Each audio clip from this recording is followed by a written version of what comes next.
Marketing That Works is the podcast for business owners who want to move their brand forward so that they can bring in more sales and clients. I'm Danielle Harris, and I'm bringing you what I know from more than 12 years of experience in traditional and online marketing. I have created marketing strategies for businesses of all sizes, from multi-million-dollar corporations to early-stage online businesses. Remember, some marketers chase fads. I believe in mastering the fundamentals. You're sitting at your desk, staring at your phone, trying to write another Instagram post. And even though you've been here hundreds of times before, that blank screen, it just doesn't get any easier to look at. Somehow it feels heavier because now you're thinking, like, I should be better at this by now. I should be further along by now. Today, I want to talk about something that's keeping so many coaches and service providers stuck. This pressure we put on ourselves to be further along in our businesses.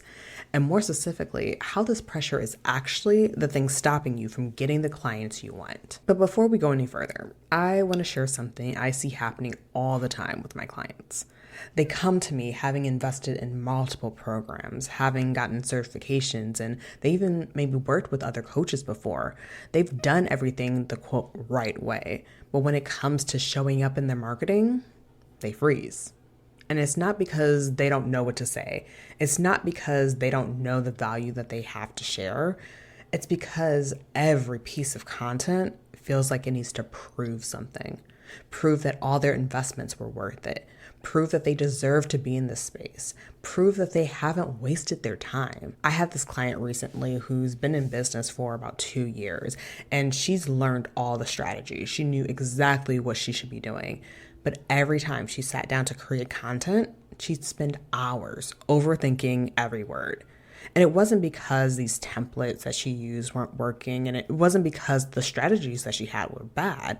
It was because she felt like after 2 years, her content needed to show more success, more results, more everything, honestly.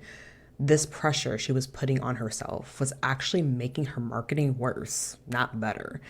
And this is what I want to break down for you today. How this pressure to not be behind is showing up in your business, why it's actually slowing down your growth, and more importantly, how to release this pressure so that you can start getting the clients that you want. So let me break down how exactly this pressure shows up when you're trying to market your business.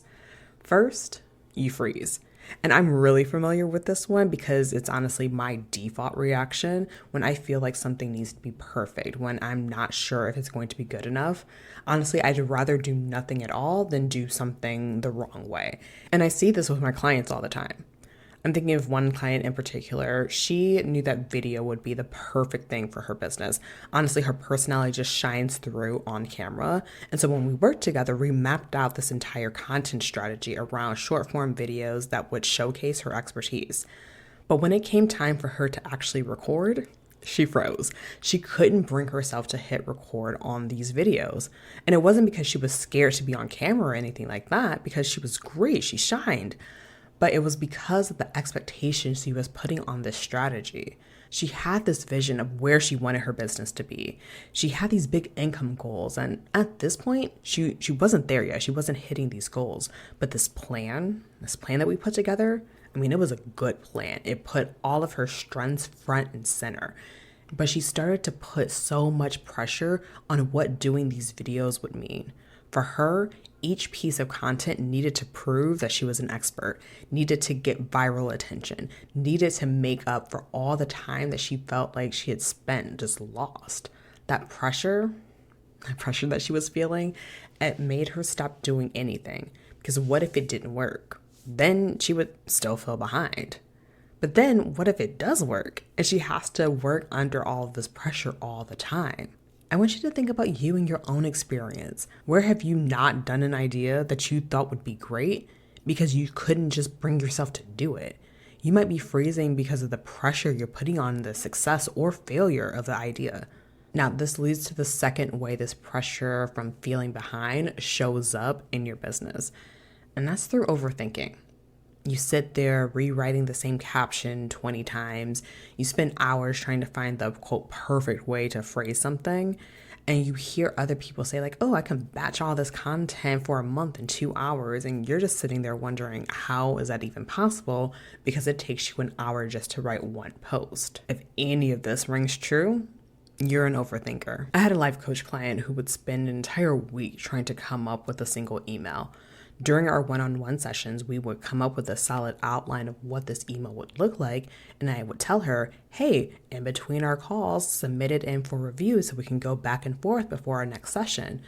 But that week would come and go, and we'd get to the next session, and she wouldn't have it finished. She was so focused on finding the exact right words, on the perfect way to say things, that she ended up with tons of half-finished pieces of content. Tons of drafts that just weren't finished. Maybe this rings true for you. Maybe it's not with emails in particular. Maybe for you, it's you write and rewrite captions, or maybe you have half-edited reels that don't get published because you can never find the right text overlay graphic or whatever. Or maybe for you, it's countless drafts of carousels that are unfinished in Canva because you just want to have the right look for all of your posts, to have the right aesthetic coming up. Unlike freezing, where you don't get started, with overthinking, you tend to have lots of unfinished projects. But with both, the pressure to create content that gets results is keeping you from actually taking the action you need to take, namely posting. So you end up still feeling behind in your business. And this leads to the third way pressure shows up. You end up not posting anything because nothing ever feels good enough. Because when you're feeling behind, when you're carrying all this pressure, you start believing that one post needs to make up for all the lost time. One piece of content needs to prove all of your worth, and nothing can live up to that expectation. But here's what I want you to understand. This pressure that you're putting on yourself is not helping you catch up. It's actually what's keeping you stuck. You're thinking that with enough fixation, you can send an email that leads to more sales calls. With enough caption rewriting, you will have a LinkedIn post that people will start blowing up your DMs about. With enough tweaking of your feed post on IG, you'll have a post that gets shared and will get people excited to work with you.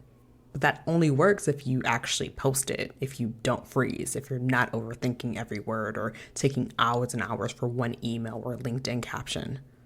So what's the solution? How do you break free from this cycle? First, you need to release what I call the death grip of expectations. I have this exercise that I've given to some clients, and it's for 30 days. I have them to post with zero expectation of getting any results from their marketing. None, zero. Now, this isn't because you won't see any result, because I have seen clients after just 1 week of working together and implementing changes, seeing clients come in. But that's not the point. The point is to remove the pressure that you feel for posting one singular piece of content. Because when you remove the pressure for each piece of content to prove something, you actually start creating better content. You show up more authentically. You create more consistently. Now, I'll share a little bit from my own journey. When I was experimenting with emails, I wasn't focused on the results of opens and clicks and all that stuff, but at least not right away. I was focused on the result of sending emails consistently. I was focused on not getting in my own head about each topic. I was focused on trying to make sending emails more fun. Honestly, I was trying to get into a good habit of just creating on a regular basis. And because when I was creating on this regular basis, after a few weeks, I now had emails to evaluate of what seemed to perform well and what didn't perform well. And overall, I just wasn't as stressed because I knew that I'd write another email the next day and the day after that. I didn't have this pressure. I only had this freedom to try and experiment. And that's because I was at first focused on just getting in the habit, having less pressure. And that's what happens when you release that expectation. Now, this fits right into the second way to get out of this pressure cycle, and it's to shift your focus. Instead of measuring only the likes and the comments and the shares, I need you to just celebrate that you're getting faster at creating content. Notice how the captions are getting easier. Acknowledge how you're building momentum. I like to think of this as the compound interest of marketing. Let's take, for example, if it were money and you had $100 and you put that into a savings account that had a 3% monthly interest rate, which is pretty good for a high yield savings account. At the end of the month, instead of $100, you'd have $103 at the end of the month. And at the end of the next month, you'd have $106. And the end of the next month, you'd have $109. And it just keeps growing and growing and compounding. Your marketing works the same way, with each piece just building on the last. And that happens when you compound all the work and the effort that you're doing.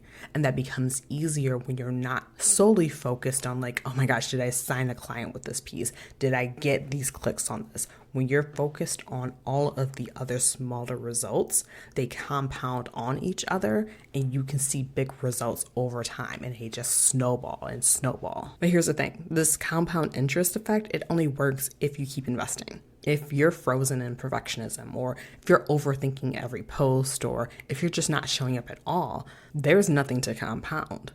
So focusing on your level of consistency, focusing on how much easier it is to come up with ideas, focusing on how you enjoy writing emails will help you to compound your marketing efforts faster. And compounding those efforts faster helps you to get the results of the DMs that you want, helps you to get the results of the sales that you want and the clients that you want, all because you're focusing on these right things, one on top of the other. And the last thing I need you to focus on is transforming how you're thinking about progress itself. Every single business owner, from those making their first $10,000 to making $100 million, they are consistently experimenting and learning what works. The most successful people that I know and the most successful clients I've worked with are constantly testing new content, trying new approaches, and seeing what resonates with people. Feeling behind in your business and in marketing, it usually comes from thinking that you should have figured something out or solved something out by now. But in business, you are always solving or experimenting with something. My clients who have done the best have come to embrace the figuring it out parts, even when it feels super frustrating, even when it feels like nothing is going to work. They remind themselves of all that they have learned through past experiments. I had one client who realized one particular story about her personal life really resonates with people and brought on a deeper connection with her followers. And she wouldn't have known that if she didn't experiment with her content. Another client discovered that behind the scenes of a client call day were the IG stories that got people clicking the most on her sales pages. And it was her experimenting with content that had this become part of one of her go-to strategies. You have to experiment. You have to release the pressure in order to see growth in your business. And in my one-on-one marketing and messaging program, The Blueprint, I help you implement these exact shifts. When we work together, I'll show you how to break free from the should be further along shame spiral and create content that feels authentic to your journey and builds a sustainable approach to how you want to show up and actually get results. Because you don't need to keep pushing yourself for not being there yet. You can show up exactly where you are, share what you're learning, and connect with the people who you want to help without all this pressure to prove anything. If you're ready to stop feeling behind and start seeing real progress in your business, let's work together. Head to the show notes and book a call today. On this call, we'll talk about how to release this pressure that you're putting on yourself and your marketing and help you to create a plan that you're going to feel excited about and actually want to do. Plus, you'll learn about how weekly support is going to help you stay consistent and build momentum even when those doubts try to creep back in. So, go to the show notes and book a call to learn more about the Blueprint and how it's going to help you stop feeling behind in your business. All right, y'all. Until next time, I'll talk to you soon. If you want more marketing that works right in your inbox, head to the show notes and sign up for the email list. You'll be the first to know how you can work with me on mastering your marketing.